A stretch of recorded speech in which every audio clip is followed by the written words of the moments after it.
The Progressive Era was a period of time in the U.S. that started in the late 1800s and extended into the early decades of the 1900s. There's not a definitive start and stop date, but we'll say the 1890s until around 1920. It was really going to be America's entry into World War I in 1917 that will change the focus of the United States away from the Progressive Era. It was a time of great social and political reforms.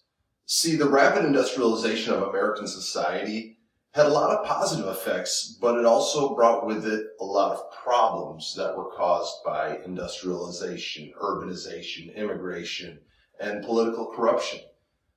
We obviously don't have time to look at every problem, but we'll dive into a few of the people and events, and that should be able to give us a decent idea of the spirit of this era. One group of people who really exemplified the spirit of this era were known as muckrakers. At this time in history, muckrakers were generally writers. Modern-day muckrakers might use video, podcasts, or other forms of media to reach their audience, but at this time in history, it was writers.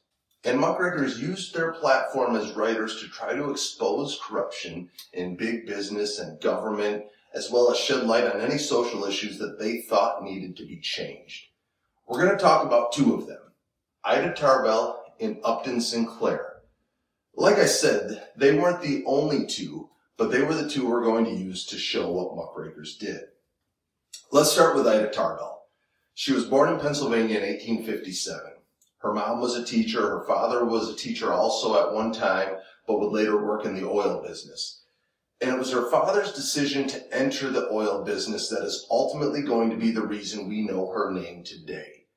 After going to college, Ida Tarbell spent some time living and working in Paris before returning to Pennsylvania and then New York City. She was very successful and even worked on biographical series on Napoleon and Abraham Lincoln, but those aren't the things she's known for today.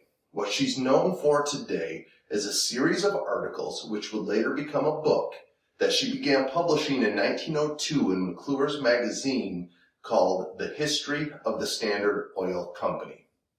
Now, hopefully, you remember from our last unit that the Standard Oil Company was Rockefeller's company. When Tarbell was 14, she witnessed what came to be known as the Cleveland Massacre, when dozens of small oil producers in Ohio and western Pennsylvania were forced to either sell their business to Rockefeller or face financial ruin as he would work to put them out of business. One of those small oil producers in western Pennsylvania that lost their business was her father. He refused to sell to Rockefeller and continued to try to produce oil independently. But Rockefeller's size and ability to get special rebates from the railroad industry made it impossible for a small company to compete with him. Eventually, Tarbell's father's partner would commit suicide and his business was destroyed. Now, we don't have time to get into all of Tarbell's findings, but she used this series of articles, 17 in total, to expose Rockefeller's unfair business practices and how he colluded with the railroads to intentionally destroy his competition. And eventually it was her work that caused the federal government to step in and break apart the Standard Oil Company when the Supreme Court ruled that Rockefeller was in violation of the Sherman Antitrust Act, which was a law passed in 1890. In a nutshell, what it did was make it illegal for businesses to use unfair tactics to intentionally form a monopoly over an industry. So Ida Tarbell is known in history as the woman who brought down the Standard Oil Company. And don't get me wrong, like we mentioned before, Rockefeller was still one of the wealthiest men who ever lived. But this is a huge example of the government stepping in to stop unfair business practices once they were exposed. The other muckraker I mentioned was a guy named Upton Sinclair. Sinclair wrote nearly 100 books, but the one that is most well known was one he released in 1906 called The Jungle. In 1904, Sinclair spent 7 weeks working undercover in Chicago's meatpacking plants in order to do research for the novel he was writing. It was a book that was supposed to expose the terrible conditions in the plants as well as how the poor immigrants were being exploited by the business owners. The novel focused on a fictional Lithuanian immigrant named Jurgis Rudkis. It described unsanitary and inhumane working conditions, Sinclair's ultimate goal in writing the book was to promote the need for socialism. Now, more on socialism later if you're not familiar with what that means. But Sinclair hoped that as readers saw how the wealthy owners took advantage of the workers, there would be a nationwide push for socialism. However, as Sinclair later put it, I aimed for the public's heart, and by accident, I hit it in the stomach.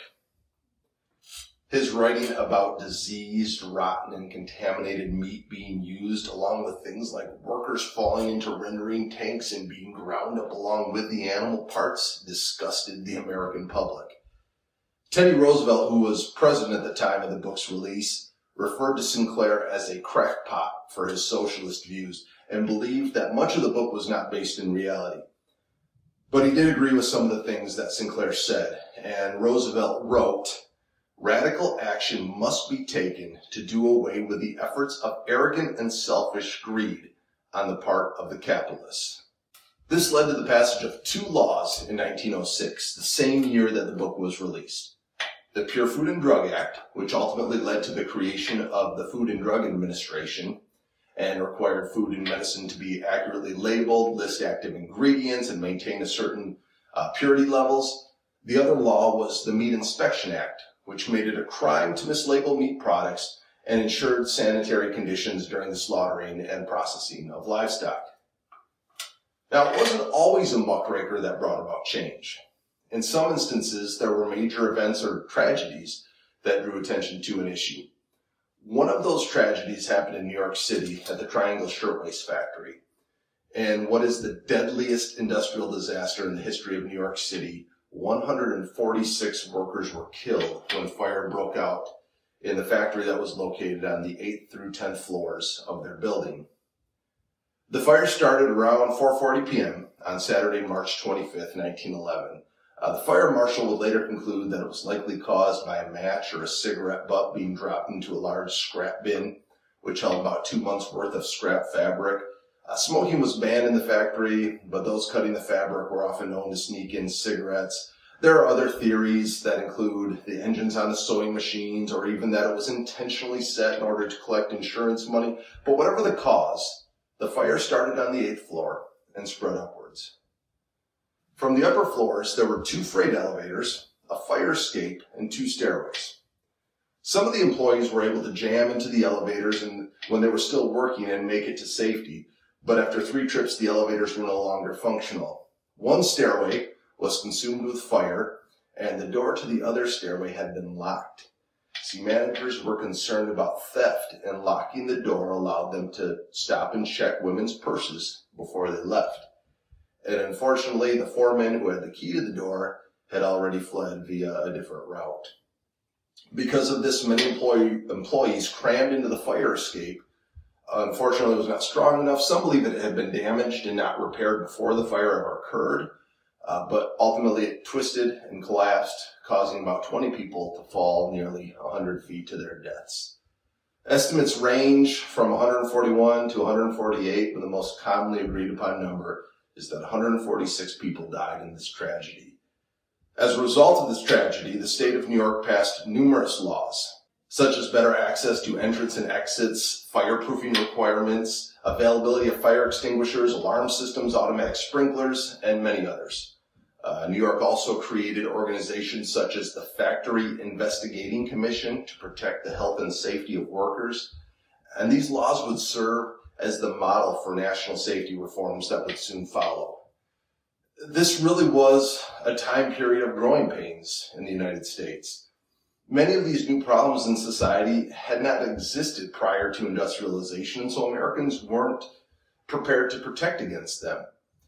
It's this time period and the decades that would follow that give us things like the building codes and safety laws that we have today. And perhaps at time today, there are certain requirements that seem a bit excessive, but it's important to understand where these things started and why they've evolved into what they are today, so that hopefully we can avoid tragedies like the one at the Triangle Shirtwaist Factory. I mentioned socialism when talking about Upton Sinclair and the jungle. It's important to have a basic understanding of socialism during this unit and really throughout much of the rest of U.S. history. Now, last unit we focused on guys like Rockefeller, Carnegie, and Vanderbilt, who were some of the wealthiest men who ever lived. They ran companies that they privately owned, and in a nutshell, whenever profits were made by their company, it was theirs.